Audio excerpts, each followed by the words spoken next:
E pra të dashur miq, ja ku po ritakojemi sërish me mua Tirona Lilin për të komentuar një ngjarje që në fakt ka tronditur të gjithë opinionin shqiptar.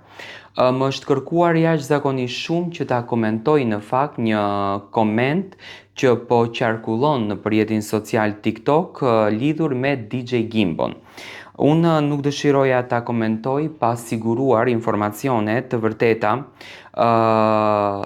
që kanë të bëjnë me këtë lajm. Në fakt është një lajm që ka shqetësuar publikun, ku një komentues tregon një gjasme të vërtet për DJ Gimbon. Ta lexoj një herë komentin se çfarë thuhet, pastaj do ta komentoj. Gekti 05 e shkruan komentin, do me thënë është një user pa fotografi, por që lajmi është bërë lajm gjithandej, do me thënë të gjithë mediat e kanë cituar si lajm.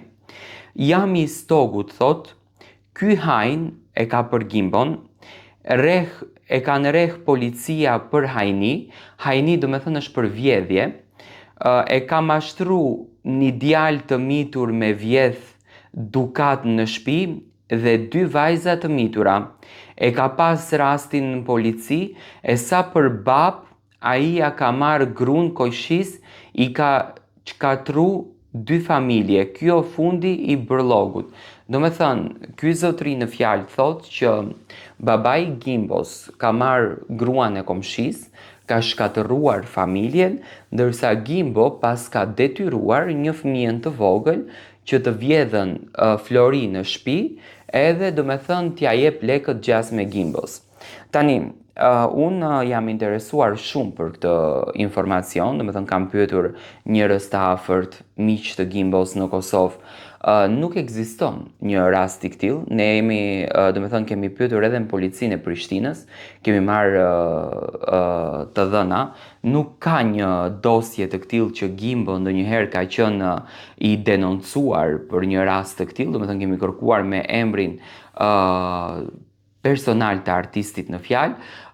Kemi pyetur në qoftë se familja e tij ka patur një procedurë të tillë, do me thënë nuk është e vërtet, dhe unë doja që me këtë video të sqaroj të gjithë opinionin publik, pasi që më kanë pyetur shumë, por me qëllim nuk e kam komentuar, sepse prisja të marr informacione të sakta. Doja të komentoj që personi në fjalë që ka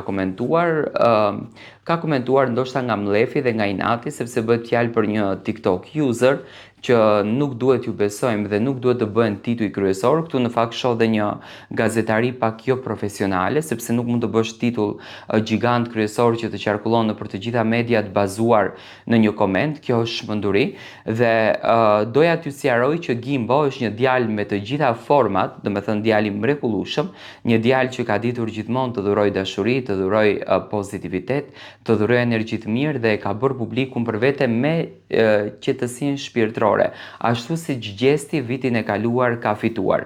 Do me thënë, doja t'ju them që lajmi që përflitet për DJ Gimbon është lajm krejtësisht i rem. Andaj le ta mbështesim vërtetësinë e tij, le ta mbështesim Gimbon që është aq i ndjeshëm sepse është shumë i sinqert, dhe le të mos merremi me broçkulla të tilla që vijnë në favor të DJ Gimbos.